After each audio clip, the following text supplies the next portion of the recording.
A healthier, happier life begins here. Welcome to Mercy Moments, a podcast by Mercy Health in association with True Chat. Did you know that 30% of Americans report that at one time or another, they were members of this particular organization? One that has helped meet the needs of communities for well over 200 years. Founded in 1851 by Thomas Sullivan, it has endured serious economic hardships, several cultural revolutions, and even 2 world wars. I am, of course, talking about the YMCA. Thank you for tuning in today. I'm your host for Mercy Moments, T. Allen Ceyler, coming to you from Champaign County, here at True Chat Studios in Urbana, Ohio. He is the Director of Membership, Marketing, and the Sports Program for the Champaign County Family YMCA. Please welcome to the program, Greg Howard.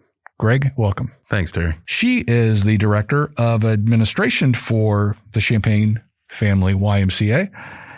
Please welcome also Karen Keller. Karen, welcome. Thank you for having me. So, Greg, this first question's for you. Can you tell us a little more about the history of the Champaign Family YMCA? Yeah, I'd love to, Terry. Thanks. I get this question a lot, and our board members, when we onboard new, it's interesting to hear their story every time this question of the history of the Champaign Family YMCA comes up, because if you are older than 22 years old, you grew up without a Champaign Family YMCA here in the county. Wow. What's neat is to hear the stories of some like-minded individuals with the help of Clark State, with the help of KTH and Honda, looking for an expanded daycare offering in Champaign County. Yeah. Coming together, getting some state funding put together. And then back in 1998, just went at it and were able to open the doors in 1999. So, Karen, in simple terms, what exactly is the Y's function? Well, a lot of your listeners may not be aware, but the YMCA is a nonprofit organization. Right. And we like to say our cause as a nonprofit is strengthening our community. And that doesn't just mean in terms of physical fitness. A lot of folks think of the Y as a gym. Or having a pool, yeah. Yes, exactly. But our goal is to strengthen everyone in our county, not just in body, but in mind and spirit as well. So we like to do that through programs dedicated to youth development, healthy living, and social responsibility. So, Greg, what would you say is the most important feature or offering of the Y? You know, just to echo what Karen was saying, we are following those guidelines, but we are putting the Christian principles into practice. We don't just talk about it, we do it at the Y. And we do that through so many programs that impact every age group. One of my most important programs that we offer is our Invest in Youth Scholarship Program. And that allows us to offer membership to anyone, regardless of their ability to pay in Champaign County. So just as a follow-up question, what would you say are some of the most basic functions or features of the YMCA? You know, we have everything from daycare to sports programs that Karen mentioned, to all the fitness that people kind of equate to the YMCA right off the bat, the swimming gyms. Right. Our daycare is fantastic. We've been a 5-star daycare for several years now, and we offer that from ages 0 all the way up until they go to kindergarten. Wow. I make several references when I give tours around the Y about how funny it is to see kids being pushed around in shopping cart looking apparatuses, and then 3 years later, they're toddlers running around the Y, and we get to see all of that. So that's a really neat thing. And it's a nice facility too. Yeah, it really is. Being only 20 years old, 22 years old now, you go into a lot of Ys that have been around longer, and right. You can tell they have. We've done a really good job of keeping it up, I believe. Well, and like you said, a lot of the public associate the Y with fitness and stuff like that.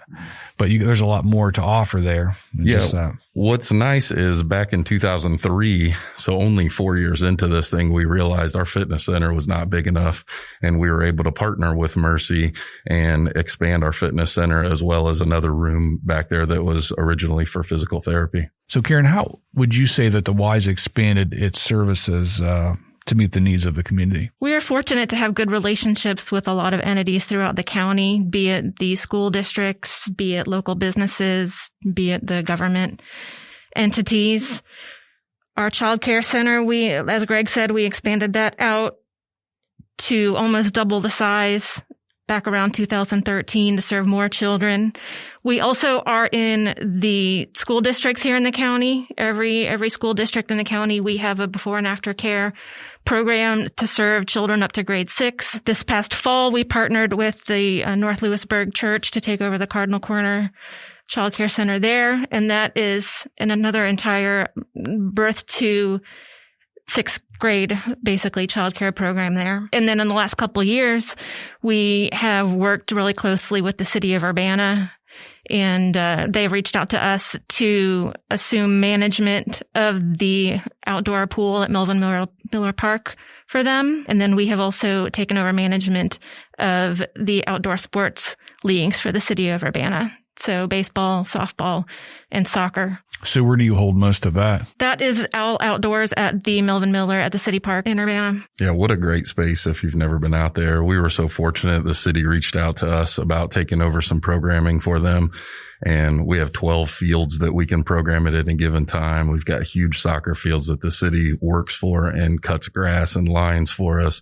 And then, we were fortunate enough to be the only place in the county last year to run a softball and baseball program, as well as open our city pool up after initially it was going to be shut down due to COVID. And that facility has a Frisbee golf. It does. It does. We have not gotten into the Frisbee golf space as the Y yet, but so many tournaments are held up there now. Oh, really? And it's been featured, I think, as one of the top 10 in the state. It's pretty neat. We'd like to take this time to remind our listeners that all of True Chat's podcasts help pursue a common goal: to educate people by providing honest, open, and respectful conversations. And to find out where you can listen to us or engage with our program, please visit us at mercymoments.org. So just to recap today, our conversation has been about the offerings of the Champaign Family YMCA. And my guests today have been Greg Howard and Karen Keller. Greg and Karen, welcome back. So, Greg, what are some of the specific programs that you offer at the YMCA? Let me start with the earliest of programs, because we love seeing little kids run around the YMCA and be able to offer things for them.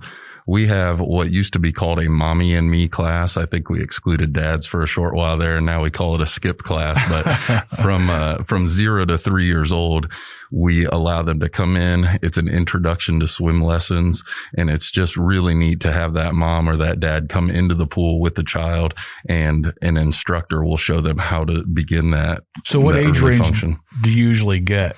That one, we have had babies up to 8 or as little as 8 weeks old. Interesting. Start that class. And a lot of that is teaching them how to float, how to just be comfortable in water. Yeah, but that's an interesting sight. It is really neat. And I tell you, we start our swim lessons right after that. At 3 years old, you don't have to have a parent with you. And that is one of the most important basic skills, I think, is learning how to swim early. And we've really pushed that through our preschool program with free swim lessons. We've pushed that as a feeder program into our eventual swim team down the road.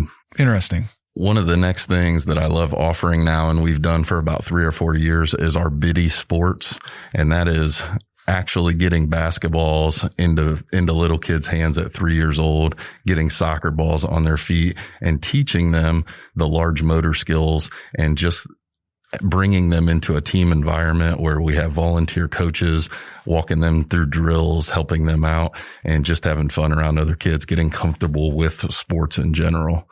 So I've really enjoyed offering those programs. We've even expanded that to our outdoor offerings now with blast ball, which is an introduction to t-ball, and in our fall soccer program, outdoors have opened that up to little 3 and 4 year olds running around with no goalies and just having a blast scoring goals out there. So, Greg, what are some of the other outings that you guys have in the spring, summer, and fall? Well, I tell you, we are really excited this year to get back to it. Being off for most of 2020 from holding events, we get to now bring back Our first annual golf outing will be in May. I'm really happy to announce that. We've been looking at doing one of these for a while now, but it will raise money for our annual support campaign. As Karen mentioned, we are a 501c3 nonprofit, and it helps tremendously with what our outreach, what we can do in the community with that. And you guys have family related events too, right? We do. One of our largest events of the season, and we've already been getting calls about, is our father-daughter dance, typically held in February, right around Valentine's Day. We had a lot of disappointed dads. We were excited to bring that father-daughter dance back, but decided to move that out to June and move it to an outdoor event. We're also bringing back the mother-son event out at the city pool this year. We're holding Healthy Kids Day in June, which has been a tremendous event to get more community services all together in one day so that you can come and find out about anything there is to do to stay healthy in Champaign County. Karen, you were talking about youth and adult sports earlier. So how has COVID affected sports program? I think that's one of the things we're most proud of looking back to 2020 and ahead to 2021. Is how we have worked really hard to incorporate the state recommendations for health and safety and best practices. And other than having our fitness center shut down for about 10 weeks, we really haven't had to cancel much in the way of programming, especially our sports. As Greg mentioned last summer, we were the only organization in the area that still offered baseball and softball over the summer. Nice. And we were able to do it safely. We've really committed ourselves with our indoor sports, with having games and matches spaced so that parents from one group are cleared out before the next group comes in. So we don't have a lot of people mixing. We've enforced distancing, masking, all of these recommendations. And for the most part, families are understanding, and I think they're really, really appreciative because the kids have been through a lot, and still having that sports, those activities to see other kids and stay active and have that sense of normalcy, I think has been really important. And so we're really thrilled that we've been able to keep that going. And you guys also hold food drives and things like that as well. We have done that. Yep, absolutely. We worked with the Children's Hunger Alliance last summer to hand out shelf-stable meals to families for several months going.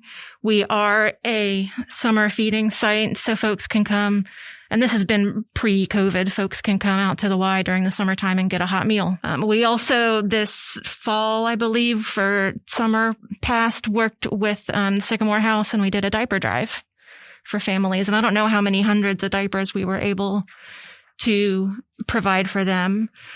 We worked with the Caring Kitchen as well when we had our turkey trot at the fall, which that was another program that we were able to keep going safely, but we always invite folks to bring out canned goods for that as well. So any opportunity that we can find to contribute with those types of organizations, we're happy to do it. So to kind of change directions a little, from an HR perspective, how has the pandemic affected your staffing? Again, we've been really, really lucky in that respect too. We did have to shut down our fitness center for a little bit, but we kept our daycare center open as a critical care site. So those essential workers who had to go to work could bring their kids to the Y. So we really were lucky. We weren't required to really lay off any staff at all. Staff that were in, like, say, in the fitness department, we were able to find either work from home, or we would find some training for them to do to keep them employed. We were fortunate to receive a PPP loan that helped us continue to keep people on the payroll and keep them paid. So really, COVID has really not had a significant impact. We've had a few staff who didn't want to come back, over health concerns, but for the most part, really hasn't had an adverse effect on us from an HR perspective. So about how many employees do you have? On average, about 120. That goes up over the summertime when we have summer camp going on and we have the city pool open. That goes up to more, maybe like 150 seasonally. It's a lot more than you'd think. It is a lot more, yeah. So Greg, Where exactly are you guys located? We are located at 191 Community Drive in Urbana, across from the Champaign County Library, and Community Drive is right off of the Urbana Self-Storage Road. So what are good contact numbers for you guys? There are so many ways to contact the Y nowadays, especially with our programming the way it is and keeping people up to speed on how to sign up for programs, how to get in and sign up for a membership. You can stop by anytime in person, of course, but we also have a website, champaignfamilyymca.org, or you can just simply call in the Y and we can help you over the phone. And that's 937-653-9622. You touched on the fact that, like a lot of Ys, you guys have a pool. So what are the different benefits of using that? Absolutely. The pool is probably one of our biggest draws at the YMCA. And now post-COVID, or during this pandemic, we've been able to section off the pool into lap lanes so that people can reserve lap lanes and still stay distance. One of the most important things we were able to do was to offer a swim team experience still. For the last few years, we've run the Champ High School swim team in Champaign County, and that goes directly to all schools in Champaign County and beyond. London is involved, actually, that do not have an individual swim team at their high school. So we offer an experience for that. We offer coaching, and we were fortunate enough this year to offer a complete swim season. And 2 of our swimmers are today at districts in Southwest Ohio. So what exactly is Splash Week? Splash Week is a free program for the community that we run usually Memorial Day week, and we're working out the details right now for 2021. We love to partner with the city of Urbana and do it out at Melvin Miller Park. We do it in our pool at the YMCA, and it is basically to teach kids safety around water. So Greg, I heard that you guys also hold an annual golf outing. Can you talk a little bit about that? Yes, I'm so excited this year to start the first annual YMCA Golf Scramble. We're actually calling it more than just a golf scramble because of all the ideas that we have to get people out. It is going to be held out at the Urbana Country Club, which is a Pete Dye course. Really nice to go out there and play. And a lot of people don't get the opportunity to go out and play that daily. So look forward to that. It's on May 10th this year. Again, I'd like to thank my guests today, Greg Hauer and Karen Keller, for being here. You can listen to Mercy Moments on TrueChat via Spotify, Apple Podcasts, Stitcher, or anywhere else fine podcasts are found. For Mercy Moments, Mercy Health Urbana Hospital, and TrueChat, I'm your host, T. Allen Ceyler. And I'm Greg Hauer. And I'm Karen Keller. Thank you for listening today. Stay healthy, Ohio.